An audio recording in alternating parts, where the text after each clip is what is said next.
Jambo si jambo, naitwa Pheona Kenga na nisaidia katika meza ya lugha ya ishara. Jina lake ni Josephine na huko tuko na mengi ambayo tumeweza kuandalia siku ya leo kutoka kaunti zote 47. Kumbuka unaweza kufuatilia taarifa hizi kupitia GoTV na StarTimes, lakini sasa tupate muktasari.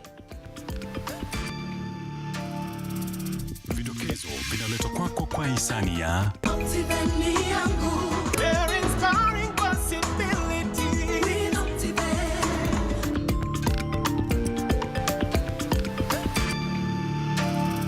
Na kwenye vidokezo, mwanabiashara Omar Ismail kuzuiliwa kwa siku 14 ili maafisa wafanye uchunguzi kuhusiana na madai ya ugaidi.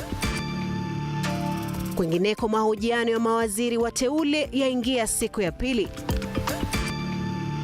Wale mahasla wa seremala, wale mafundi ya kule kijijini, watu ya bodaboda na hata ule anauza mboga atapata nafasi ya kununua nyumba. Rais William Ruto ameahidi ujenzi wa takriban nyumba 2000 kila mwaka ili kuimarisha sekta hiyo. Yippee! Kamata ploti na 349k. Oh yes, for only 349,000 Kenyan shillings, you become a plot owner at the Great Oasis Gardens, Nanyuki. The Great Oasis Gardens, Nanyuki is located along the Nanyuki-Rumuruti Road, only 11 minutes from the Cedar Mall and right opposite Mount Kenya Wildlife Estate. This is the best place to establish the getaway home that you have always dreamt about.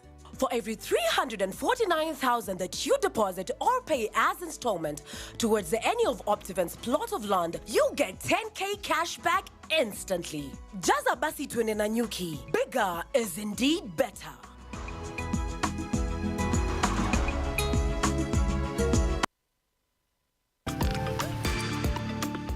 Kumbuka mtazamaji, unaweza kuwasiliana nasi kupitia mitandao yetu ya kijamii Facebook, Twitter, YouTube, ambapo tunapatikana @Lookuptv. Tuma arafa yako, jina lako, unatutazama kutoka wapi, kutoka kaunti zote 47. Tutakuwa tunaisoma arafa yako kadri tunavyoendelea kukupatia taarifa hizi. Na tukianza taarifa ni kwamba kaunti ya Machakos, Kitui na Makueni sasa zinaiomba serikali kuu kuwakumbuka kwani ukame umekithiri. Akizungumza kaunti ya Machakos, Seneta Agnes Kavindu ameirai serikali kuu kutaja kaunti hizo 3 za Ukambani kama maeneo kame. Zaidi ya watu milioni 4 hivi wameathirika. Njaa linaloumiza wengi. Kaunti zipatazo 25 sasa zinaendelea kukabwa na makali hayo. Eneo la Ukambani ni baadhi ya maeneo yaliyokodolewa macho na janga hili. Na sasa seneta wa Machakos anarai serikali kuu kutaja kaunti ya Machakos, Makueni na Kitui kama ardhi kame zinazohitaji msaada wa kiutu ili kutuliza makali ya njaa. Na nataka kusema sababu kubwa ya sisi kuwa na njaa na hatupati chakula ile inastahili kuletwa huku ni kwa sababu former governor Mutua alitutoa kwenye also areas na akasema Machakos kuna maji ya kutosha na hatuna shida ya maji, na kwa hivyo huku kwetu hakuna ukame, which I'm really fighting for.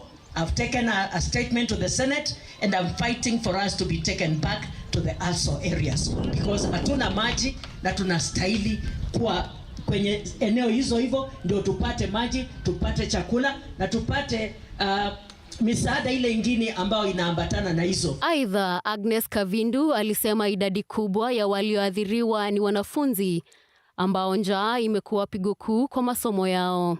Children most of them are not going to school because of hunger, because at home there is no food, and when they go to school they cannot study because there is no food.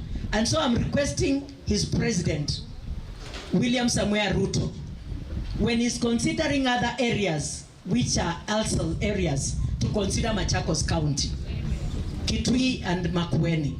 Wataalam wa hali halisi ya ukame na kudorora kwa tabia nchi wamesema suluhu ya hali hii ni utekelezaji wa matamko ya kongamano la COP26 ambayo kwa sasa hivi serikali mpya haitilii maanani. If we are able to harness the resources that we have already, build dams, build shallow wells, it can really support along with improving the productivity of these ecosystems.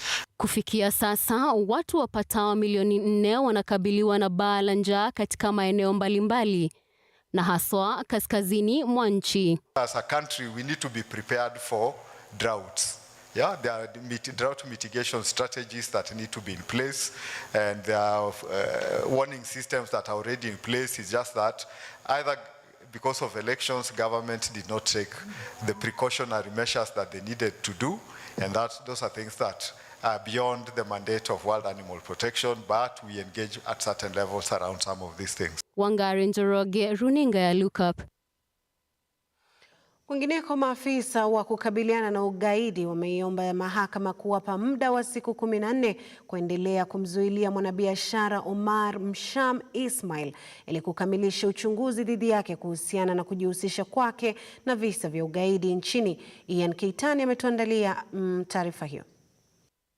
Mkuu wa kitengo cha kupigana na ugaidi Nicholas Oringa ameelezea mahakama ya Malindi kwamba iwapo Omar ataachiliwa, huenda angehitilafiana na uchunguzi kwani ni mwenye ushawishi mkubwa. Hivyo basi angeitaka mahakama kumpa muda zaidi kukamilisha uchunguzi. Omar Msham alikamatwa akiwa nyumbani kwake kwa madai ya kujihusisha na kikundi cha ugaidi, kushiriki kwenye biashara ya binadamu, pamoja na kufadhili vijana kujiunga na vikundi vya ugaidi, kando na kuendesha shughuli za shirika lisilo la kiserikali bila usajili. Omar alimtaka Waringa kuwasilisha mashtaka kabla ya kuomba muda zaidi wa kumzuilia, akielezea kwamba yupo radhi kushirikiana na polisi katika uchunguzi. Hakuna mtu nimemtaja wala kuna mtu nimehusika wala sitahusika, sababu mimi ni msomi wa dini na niko na shahada. Lakini ugaidi wao watafuta hawa, hizi pesa zatoka wapi? Hizi pesa za chakula na nikeleza zatoka wapi? Na shida hata niwasaidia wachukua simu kwangu nyingine wakabakisha nyumbani, na zile za nyumbani kama kuna moja kwa nyumbani nitawaletea ama ndio mkachukua. Hata nikawaelezea kwamba kwa hii ofisi yenu mimi leo ni mara 5. Jaji Olga Analo atatoa uamuzi wake mnamo Ijumaa tarehe 21 mwezi huu. Kwingineko ni kwamba mwendeshaji wa mashtaka ya umma kupitia kwa mkuu wa mashtaka Judy Thunguri sasa anataka muda zaidi kusahisha kesi ya kutolipa ushuru wa shilingi bilioni 2.2 dhidi ya mwanabiashara Mary Wambui. Thunguri alielezea mahakama kwamba shirika la KRA lilikusudia kusuluhisha kesi hiyo dhidi ya Wambui na mwanae Purity Njoki nje ya mahakama. On our part, we had not had time to now seek directions from the DPP on how to proceed with the matter, considering this new development. Mahakama ilikubali ombi hilo na kuwapa washukiwa hao hati zao za usafiri. The court grants that the said passports may be temporarily released in the meantime as prayed for the said purposes. The court will give direction on the matter during the mention of 5th December 2022. Mbunge wa zamani wa Malindi Aisha Jumwa ameandikia mahakama kuomba kuhusishwa kama shahidi wa upande wa mashtaka kwenye kesi ya mauaji ya Gumbao Charo aliyeuawa mwaka 2018. Aidha, familia mwenda zake sasa wanataka kesi hiyo kusuluhishwa nje ya mahakama. Mwendeshaji wa mashtaka amethibitisha kupata barua hiyo huku akisubiri uamuzi rasmi wa mahakama. Ian Keitani, Lookuptv. Naam, shukran sana Ian Keitani kwa taarifa hiyo. Waziri mteule katika Wizara ya Fedha Njuguna Ndung'u amekabiliwa na kibarua kigumu kujibu shutuma za ufisadi dhidi yake alipohudumu kama gavana wa Benki Kuu nchini. Ndung'u aidha amewekwa kwenye mizani kuhusu mipango aliyonayo ya kufufua uchumi wa nchi hii ambao unazidi kudorora. Henry Tende na taarifa zaidi. The end result was that it gained 3.114 billion shillings. Udadisi kuhusu utendakazi wa Profesa Njuguna Ndung'u alipohudumu kama gavana wa Benki Kuu nchini ulitawala mahojiano alipofika mbele ya kamati ya bunge ya kuwapiga msasa mawaziri. Wanakamati wakiongozwa na kiongozi wa wengi bungeni Kimani Ichung'wah wakitaka ufafanuzi wa tetesi za ufisadi dhidi yake na jinsi atakavyowajibika kuhakikisha hakuna ubadhirifu wa fedha za umma iwapo atachaguliwa waziri. So we want to know what was the status. What is the status of the charges on the 1.2 billion tender? You know, it's good to say it went to court all the way, you fought it to Court of Appeal. Thank you. What was the verdict? The case, for example, for the procurement, I fought it through the courts to the Court of Appeal, and there was a judgment. The case of Grad Regency, I think the statement is that I was adversely mentioned. I was an agent of government, and this was a government-to-government sale, and I was the one to negotiate and to receive the payment, which was actually received by the government. And for your information, the end result was that it gained 3.114 billion shillings that was actually used in Lamu to dredge the port. Huku akirushiwa maswali chungu nzima ya kupima kufaa kwake kuchukua wadhifa huo, Profesa Njuguna ameambia kamati hiyo madai ya ufisadi dhidi yake hayana ushahidi wowote na kuwa alitenda kazi yake kikamilifu. I have been a victim of abuse of the criminal justice system. For example, the procurement that has been mentioned. The whole idea was to get Njuguna Ndung'u out of the central bank. How do you do it? That's why even if you go to the records, you will just be embarrassed, the kind of facts. Kuhusiana na suala zito la uchumi wa nchi, Profesa Njuguna amesema iwapo atapewa nafasi ya kuhudumu kama waziri wa fedha, atalenga kupunguza madeni ya humu nchini ambayo riba yake ni ghali mno na kuelekeza fedha katika miradi ya kupanua uchumi. We may need concessional borrowing, which will help us remove the very expensive domestic debt. And then once that is done, the fiscal space will start building, and then we can start signaling fiscal consolidation. If the government doesn't have fiscal space, it means that it cannot finance development. That's the main issue, and that is the main spin that we want to make sure that we have. If I had the time, one day I can talk about the crowding out, because it actually affects everyone. So it's something, but how do we resolve it? It's actually coming back to trying to create fiscal flexibility by the government so that it will do that. Henry Tende, Lookuptv. Naam, shukrani sana Henry Tende kwa taarifa hiyo. Tukisalia bado katika msasa wa mawaziri waliofanywa msasa siku ya leo, ni kwamba aliyekuwa mbunge wa Kilifi Aisha Jumwa, ambaye ni waziri mteule wa utumishi wa umma na jinsia, pamoja na waziri mteule wa waziri wa kawi Davis Chirchir, ni kati ya mawaziri waliopigwa msasa hii leo katika siku ya pili ya zoezi hilo. Mbunge Aisha Jumwa amekanusha kuhusika katika kesi ya mauaji na Mkumba. Shada Kareri ana taarifa hiyo. And that explains how we used to struggle and the lack of school fees. Kwa siku ya pili, mawaziri wateule walifika mbele ya kamati ya uteuzi wa bunge kuyajibu maswali kutoka kwa wabunge pamoja na mashirika mengine yasiyo ya kiserikali. Matters in question and tell this committee the truth, the whole truth and nothing but the truth. Takriban saa 8 na dakika 30, aliyekuwa mbunge wa Malindi Aisha Jumwa alikaa mbele ya wabunge hao waliomsubiri kwa kina na maswali chungu nzima. What is your net worth? Himaya yako ni pesa ngapi? I'm worth 100 million. Swali kuhusu maadili lilimsukuma Juma ukutani, huku wabunge wakimtaka kueleza iwapo alihusika kwenye mauaji ya jamaa anayefahamika kama Ngumbau Jula yaliyotekelezwa mwaka jana. That is good for this country, for the image of this country at the level of the cabinet, for you to stay aside until those cases are determined by the courts, so that after that, when you are clean now, because even the people who have the cases against you, like Ngumbau Jola, what do you think they are feeling today when you are seated here? We are vetting you for a cabinet position and they have no recourse for the death of their father. Aidha, Juma alikanusha madai hayo pamoja na madai ya ufisadi, akisema kuwa hakuhusika, akidadisi kuwa ni madai tu ya kisiasa. As I have been saying, these cases were politically motivated, and I still stand strong and saying it again here that they were politically instigated, and I'm happy because this country is a country of laws.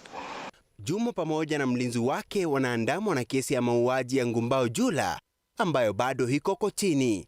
Aidha, mshtakiwa Aisha Jumwa pamoja na familia ya marehemu wameandikia mahakama wakiitaka kuwaruhusu kuitatua kesi hiyo nje ya mahakama. Jumwa, waziri mteule wa kawi Davis Chirchir na waziri wa biashara Moses Kuria wameitaka kamati hiyo kuwaidhinisha, huku wakiahidi kuwa wako tayari kuwafanyia Wakenya kazi. Shadrack Kareria, Lookuptv. Taarifa yake Shadrack Kareria ndio itakuwa inatupeleka katika muda kidogo wa mapumziko, mimi na mwenzangu Josephine huko. Lakini kumbuka, unaweza kuwasiliana nasi kupitia mitandao yetu ya kijamii Facebook, Twitter, YouTube, ambapo tunapatikana @Lookuptv. Tuma jina lako, arafa yako, tutakuwa tunaisoma kadri tunavyoendelea kukupatia taarifa hizi. Lakini kwa sasa tutakuwa tunameza mate kidogo kabla ya kurejea na taarifa zaidi.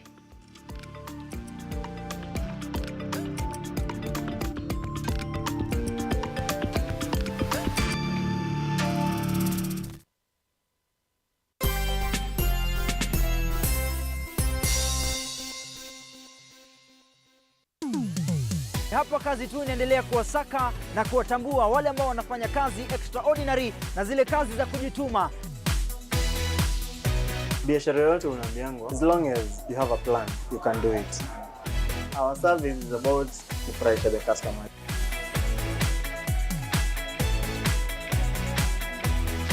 Mpenzi mtazamaji, hii ni hapa kazi tu.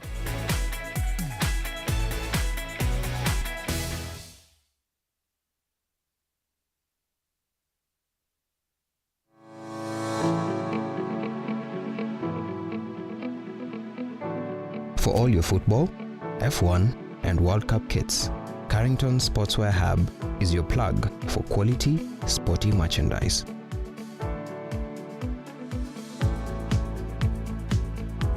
Reach out on Instagram, Facebook and Twitter @Lookuptv or call us on 0700 893 542.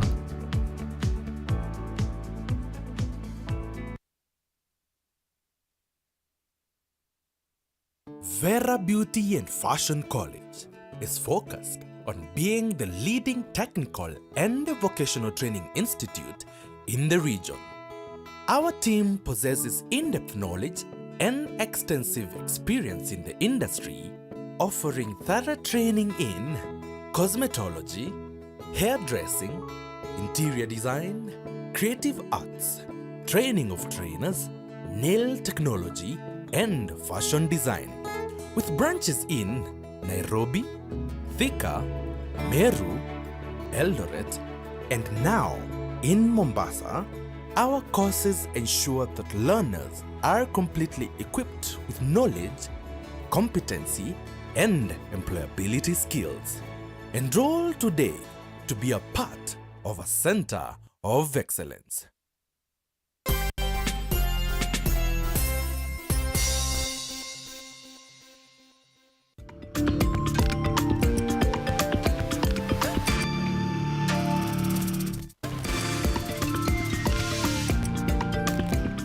Tena mtazamaji, tuendelee kukutaarifu. William Ruto ameahidi ujenzi wa takriban nyumba 2,000 kila mwaka ili kuhakikisha Wakenya wanapata makao. Ruto amesema haya katika hafla ya kuzindua zaidi ya nyumba 700 za bei nafuu katika eneo la Rongai, kaunti ya Kajiado. Ruto amesema mradi huo utawafaidi Wakenya kwa kupunguza gharama ya ujenzi na bidhaa za ujenzi. Edwin Mukora ana mengi zaidi. Kwa mikakati ya kutimiza ajenda ya serikali ya kuwapa Wakenya wote mahali pa kuishi, Rais William Ruto amezindua mradi wa nyumba za gharama ya chini katika eneo la Ongata Rongai, kaunti ya Kajiado. Ruto amesema serikali itawawezesha Wakenya kupata rehani ili kufanikisha mpango huu. Ruto amesema mbali na kuwasaidia Wakenya wengi kupata makao, mradi huu utawawezesha Wakenya wengi kupata nafasi za ajira kutokana na ujenzi wa nyumba hizi na pia kusaidia kuendeleza ukulima nchini, kwani ardhi imeyotengewa ukulima haitatumika katika ujenzi wa nyumba, huku akiziomba serikali za kaunti kushirikiana na serikali kuu ili kufanikisha mpango huu. Mambo ya housing ni mambo ya muhimu sana katika awamu hii ya serikali ya Kenya, na ni muhimu not by default, not by accident, but by design.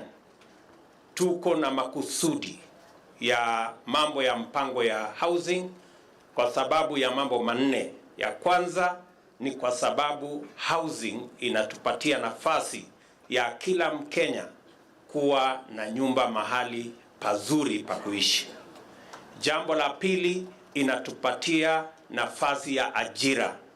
Mumesikia hapa tumekuwa na carpenters, tumekuwa na plumbers, tumekuwa na engineers, tumekuwa na waseremala na wale wengine wote. Inatupatia nafasi ya kuajiri Wakenya wengi katika sehemu hii. Kwa upande wake, Waziri wa Usafiri, Miundo Msingi na Ujenzi James Macharia amempongeza Rais Ruto kwa kuzindua rehani ya nyumba ili kurahisisha shughuli za kumiliki nyumba kwa Wakenya wengi. Excellency, you made sure that as you support developers, you have not left the people, the consumers, who you take over those housing units. That's why today we have these testimonials. People saying, yes, we have these units here, but they are takers as well. Excellency, balancing supply and demand is not easy, because that's why you require the financing sector. And you have brought sanity in terms of the pricing of mortgages. Huku gavana wa kaunti ya Kajiado Joseph Olelenku akisema mpango huu utasaidia kaunti hii kupata maendeleo na miundo msingi. And we are fine tuning something that we will share soon with you. We are calling an eco-manyata, that for something less than 300,000-400,000 Kenyans in the rural areas will also be able to own 3-bedroom homes, so that we have a country that nobody is left behind. We are developing together as a nation and carrying everybody along.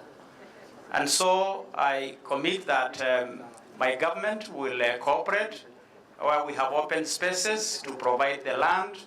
Where we are required to do our bit, we will do our bit, because the task of nation building is not just yours alone, but for all of us. Edwin John Mukora, Lookuptv. Leader of the Daudi Bora community.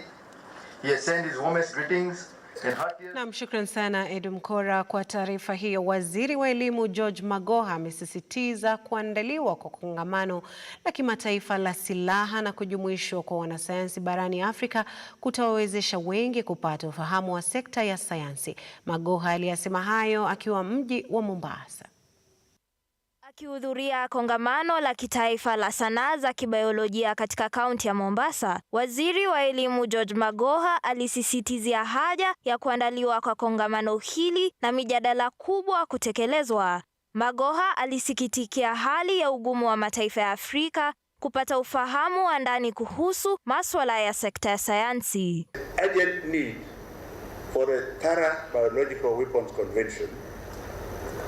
Why are you afraid of asking precisely where the COVID-19 virus came from?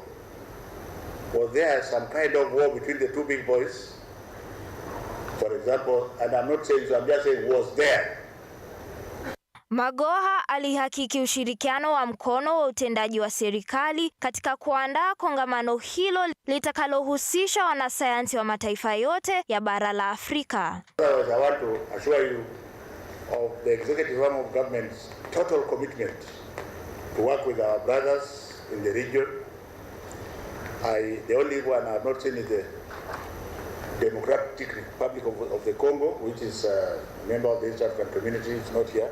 Licha ya kuwahimiza wanasayansi kutoyanyamazia masuala tata duniani, Magoha alihofia kuzuka kwa vita vya dunia vya tatu. Need for us to inject some diplomacy in whatever we are doing, and also to apply what we are saying here to the current contemporary geopolitical situations in the world. If you are to say the truth at any time, the truth remains the same. You don't have to change your answers. Mudeondalana, Lookuptv. Na kwenye mseto wa kaunti, naibu rais Naibu Rais Rigathi Gachagua ameongoza kikao cha 18 cha tume ya uchaguzi nchini na kupendekeza njia tofauti ambazo serikali ya kitaifa na ile ya kaunti zitashirikiana kwa manufaa ya Wakenya. Grace Muridhi ametuandalia mengi zaidi. Naibu Rais Rigathi Gachagua ameongoza mkutano wa 18 wa tume ya uchaguzi nchini ambapo amewaomba magavana kushirikiana na serikali ya kitaifa ili kuwafanyia wananchi kazi ipasavyo. Gachagua amezungumzia suala la mbolea na kuwasihi magavana kutafuta namna ya kuwafikishia wananchi mbolea hiyo. Improved collection of revenue to try as much as possible to disburse funds to the counties in good time to enable them implement their programs and continue the service delivery. Kwingineko, wanachama wa jamii ya Luo huko Nakuru wamemsifia Gavana Susan Kihika kwa kuwajumuisha watu wa jamii hiyo katika uteuzi wake wa wajumbe watendaji wa kaunti kwa baraza lake la mawaziri. Mwenyekiti wa chama hicho Charles Dulo ameupigia debe ujumuishaji huo na kusema itakuwa njia nzuri ya kuhakikisha jamii zote kwenye kaunti zimewakilishwa serikalini. I'm Nelson Oloch. We believe that Her Excellency the Governor has done something that has not happened before, because in the previous administrations we were given a CEC towards the tail end of the term of Governor Kinyanjui. But when it comes to Governor Kihika, we actually been considered on the same breath with the other. And she has given each position to every sub-county. That means she actually an inclusive governor. And we are very happy about that, and we still ask her that for the remaining seats, we ask her to be inclusive, so that Nakuru feel that for the first time, they've gotten a governor who caters for the diversity of the Nakuru County. Hatimaye, afisa mkuu katika hospitali ya rufaa ya Embu amefichua kuwa wahudumu wa afya ambao wameshindwa kutoa huduma kama inavyohitajika wamelazimika kwenda nyumbani. Gavana Cecily Mbarire ameongeza kuwa kuboreshwa kwa huduma hospitalini humo kumeifanya idadi ya wagonjwa kuongezeka. Mwananchi now knows if you come to Embu level 5, you get out of the location and with what you need to get well. We are not there yet. We are not there yet. This is just the beginning of a long journey that we want to walk with you in this hospital. Grace Murithi, Runinga ya Lookup.